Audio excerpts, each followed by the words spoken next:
Hey George, to do. You know, you probably might have seen this before. A couple of years ago, maybe about 3 years ago, I bought a Grant Les Paul, known as a.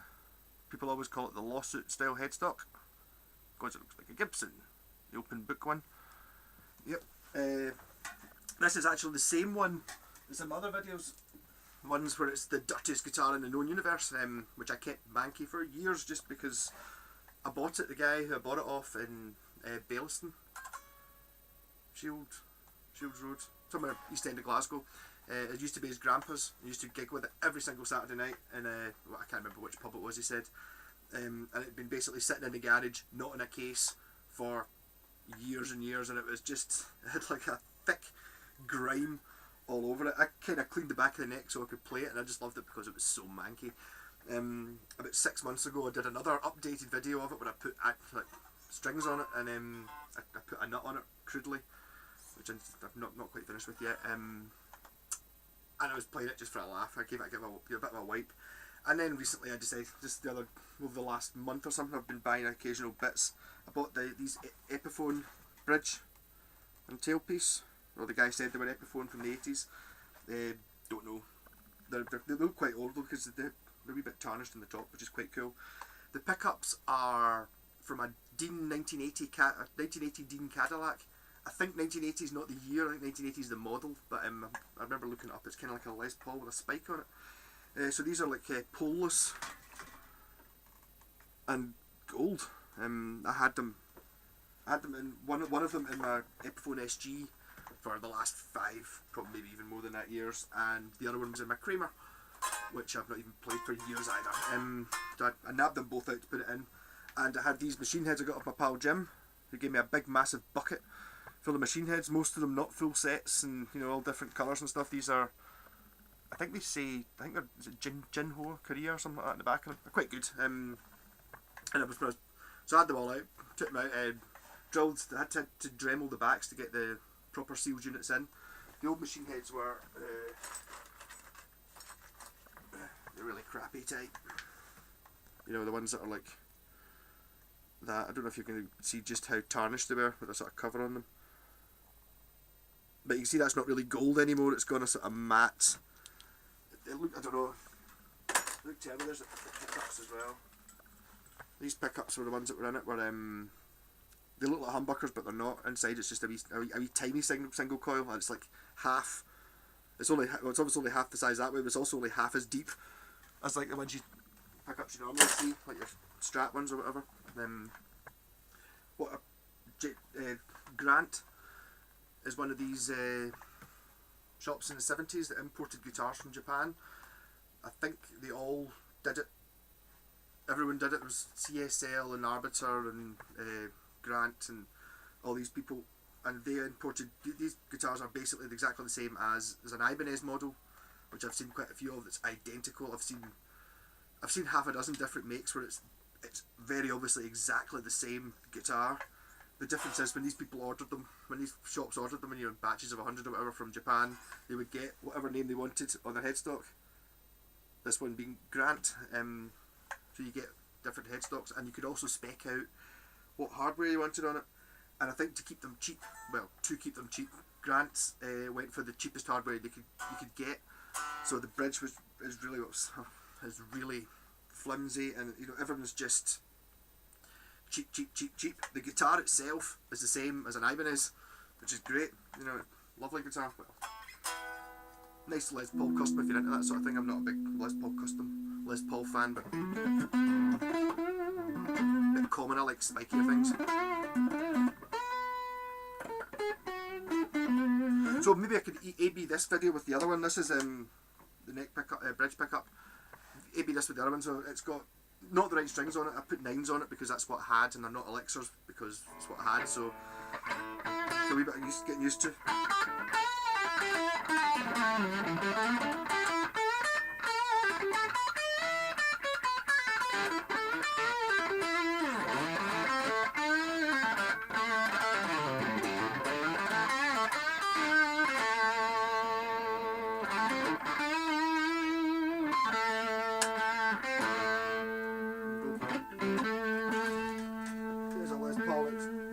just jam in on it.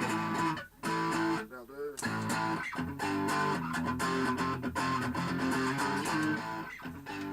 Yeah.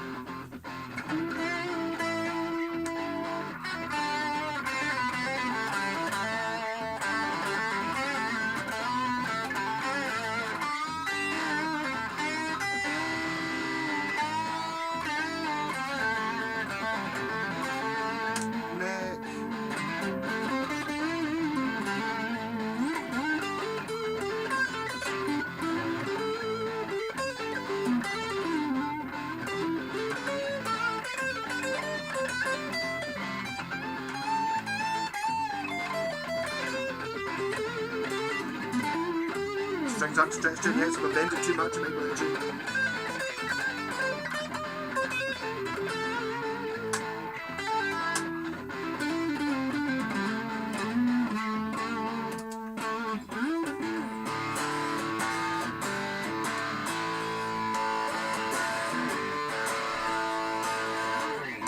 So if the A be that with what it sounded like before, the upgrades. I find that this is much more punchy, much sharper, and definitely sounds much better.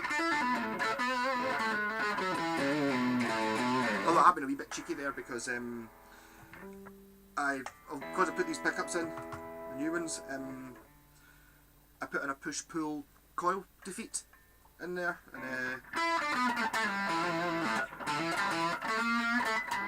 so far I've only been playing it with the defeat on, so these have been running as single coils, so they should just sound very like the last video I did, but better. So the difference I put in the humbuckers.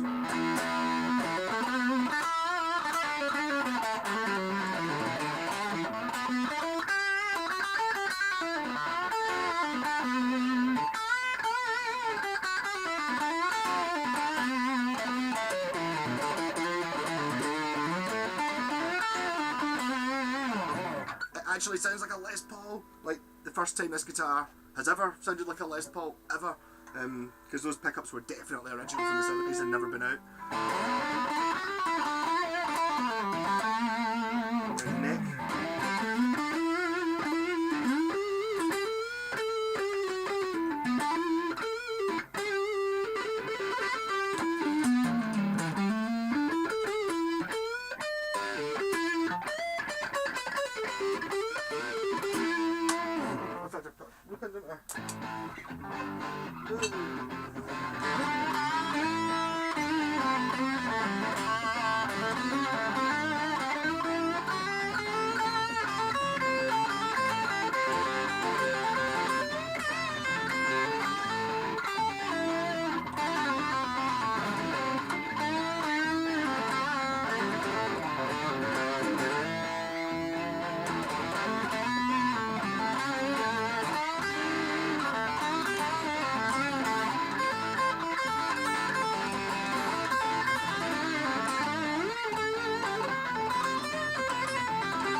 So I kept it as original as I could. I had to rewire it. The switch actually, it's actually quite a good switch. It's one of the sort of lever ones. It's not like the normal cheap switch is like a wee box, just the lever. This is actually like, you know, the big leaf springs, like a Gibson one. And I just gave it a bit of a clean, a wee bit of sandpaper, and it works totally fine. So I just left it in. Same with the volume controls. I mean, it's, you can hear a wee bit of buzz from the rat and the soft tech, but there ain't no noise in that. Is this one? Right, this noise. Not really. Yeah, see, So I just left them in. I had to change the tone pot just because I wanted to put a push-pull in for single coils, so I could remember what it used to be like.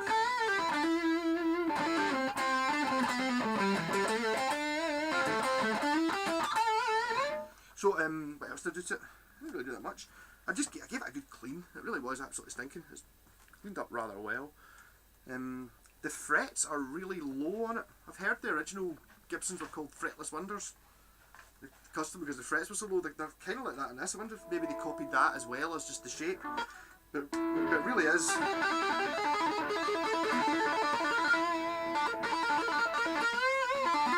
I've never actually, I don't actually have a Les Paul. I've never noticed that you can't actually finger that. I was turning that off there with my wrist because I'm not used to it being a switch. You don't see enough a lot of people finger tapping. Not very good at finger tapping, but it's very low action.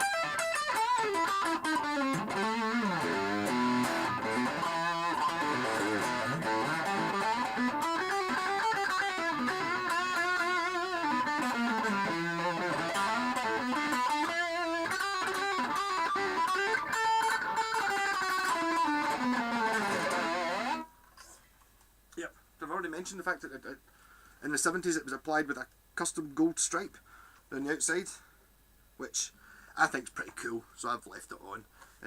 See the back has actually still got the plastic, the paper shit that's on the cavity cover. I've intentionally not cleaned the neck plate that says made in Japan on it, just to show that it is 40 years old anyway.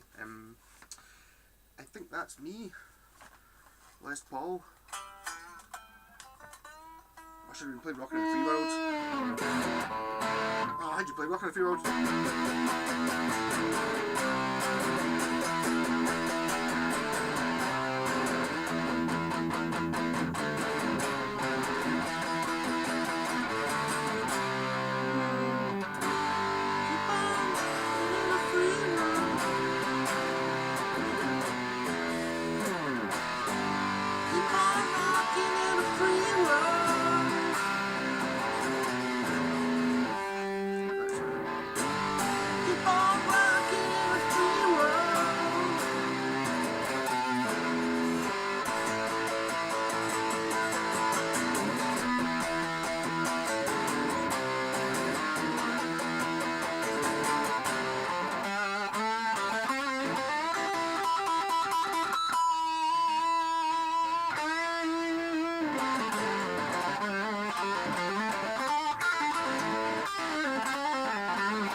So, I'm calling this an Ibanez. It's called Shaftesbury. Seen one of them as well. It's the same as this.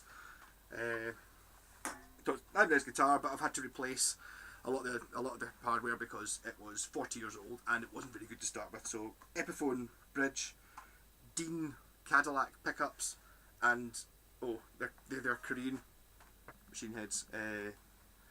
Jin Lee or something like that they said in the back. Rock on, I'm going to put this in the Grant Facebook page. Hi Wayne.